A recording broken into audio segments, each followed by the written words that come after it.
Attention, people of Bikini Bottom! You have been cheated and lied to! I knew it! Welcome, ladies and gentlemen, to another video. I'm not suggesting that you should go smack someone in the face after watching this video, but I am suggesting that you have indeed been cheated and lied to. In this video, I'll present the single most important lie you have been told and that you're being told every day, over and over again, in one or the other way.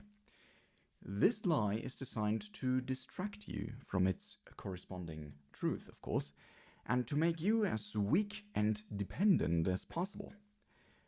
At the end of the day, believing in this lie will make you a prisoner. Some of you might think, that can't possibly be real, that the lie you have been fed can't possibly be so fundamental, so big, so all-encompassing, that it constructs an entire fake reality for you to believe in, a reality in which you are a prisoner. In response to this, I would like to put forward the following question. Which one do you think is the most effective prison? Is it the prison with the highest fences and the thickest walls? No. The most effective prison is the prison in which the prisoners don't know that they are in a prison. Such prisoners would never even attempt to escape. Why would they? They believe they are free.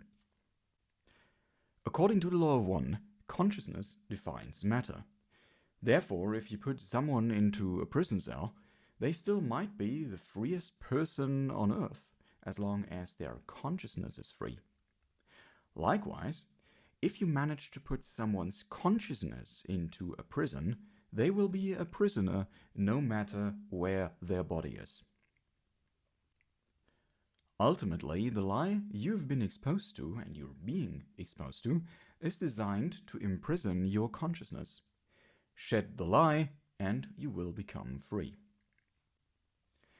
I will present this lie in scope of a little thought experiment that I invite you to join me in.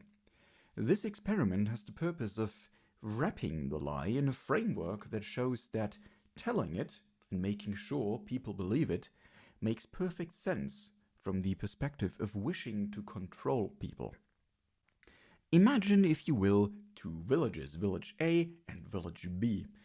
Each of those villages consists of, let's say, 100 people. You can also swap the 100 for something else, for example, for the number 69, if you think that's a funny number, which it is.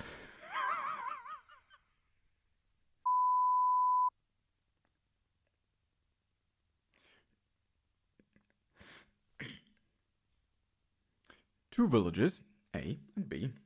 In the following, I will first present the lie as that which is told the inhabitants of village A, and then the truth which is conveyed to the inhabitants of village B. Please evaluate both lie and truth in terms of their capacity to control the inhabitants of the corresponding village by constructing a prison around their consciousness. So here comes the lie. The lie is, there is only separation. And we'll send that lie towards village A. This is the one fundamental lie that you're told, and it's kind of synonymous with there is only materialism. There are other lies too, of course, that you're told, but they are really just derivations of that one fundamental lie, so it's sufficient to, take a look at that one fundamental lie and expose that, and being able to recognize that. And here's the cunning bit, right? There is only separation is never really explicitly stated. You get to hear just the conclusions of this. This lie is so big, therefore, that it's not even explicitly put out there for discussions. Rather, it's just assumed that it's self-evidently true. There is only separation means to say, roughly, the following. You're separate from even your loved ones, but certainly from everyone and everything outside this circle of loved ones.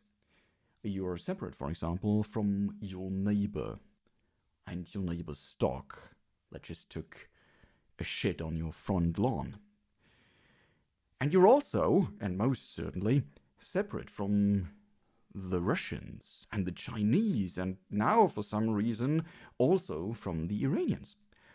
All these people are our enemies for some reason, or they will be our enemies eventually for some reason. So let's just make sure there is some anger and some hatred that we can direct towards them. So the basic message of the lie of, there is only separation really is the following. Hurting others, exploiting others, oppressing others, or generally just being an asshat to others is totally alright as long as you're on the winning end of the equation. The result of believing this lie is always and necessarily an us versus them kind of thinking. And this thinking is, of course, happily and generously energized and exploited by our dear mass media, which is always and readily available to deliver reasons of one kind or another to hate all the people in the other group. Now you might think at this point, but I have freedom. I have freedom in choosing which news outlet to watch. I can watch either Fox News or CNN or anything in between, and I have chosen whatever you've chosen, and they only report the truth. Right, I'm sure they do. Look, the thing is this.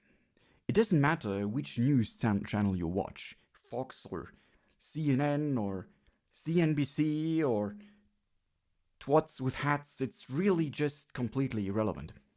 Because all these news channels are part of the same system, the system that propagates the lie of materialism and thus separation. And you can verify this yourself. When was the last time your favorite news channel talked about unity? Because that's the truth. All those big news channels never talked about unity, and they never will, because their purpose is to keep you firmly rooted in the lie and to distract you from the truth. If you don't believe me, that's perfectly alright. Just walk over to your TV right now and turn on the news. What will you see and hear? As valid as the content that you're being served would seem, it's architected to create and strengthen a negative feeling such as anger and hatred, and the feeling of being treated unjustly, and so on. Just as an example, didn't a certain Mr. T want to build kind of a ballroom for himself and his buddies, where they can fondle each other's... never mind. The point is, Fox will probably present this as the greatest thing in the history of things, and CNN will condemn it and say it's a waste of taxpayers' money and that kind of stuff. And you might object, yeah, well, but it is a waste of money, isn't it? How can we have homeless people on one hand and then on the other there's this guy building himself a frickin' ballroom? And I don't even want to engage in this discussion here because there's already lots of discussion like that going on. Bottom line is, everyone thinks they are right from their perspective, and everyone is indeed right from their perspective. So my point here is that every piece of information ever conveyed by any kind of mass media channel is designed to create negative emotions, to create arguments and discussions, to create bickering within the framework of the lie of separation, so you never even think of questioning that lie because you're so wrapped up in transient discussions about transient things, so that at the end of the day you don't even realize that the lie exists. Let us now, ladies and gentlemen, contrast the lie with the truth. Remember, we sent the lie to Village A, and now we're approaching the truth, which we're about to send to Village B. In order to create a convincing lie, as it turns out, you have to take the truth and sort of put it on its head, right? Thus, we can infer the truth by looking at the lie. This does not have the precision of the scalpel, rather the precision of the sledgehammer, but we can get a rough idea of what the truth looks like just by looking at the lie. In this case, the truth is quite simply the following. All is one, and there is only unity. Therefore, separation is only and necessarily an illusion. An important illusion, but an illusion nonetheless.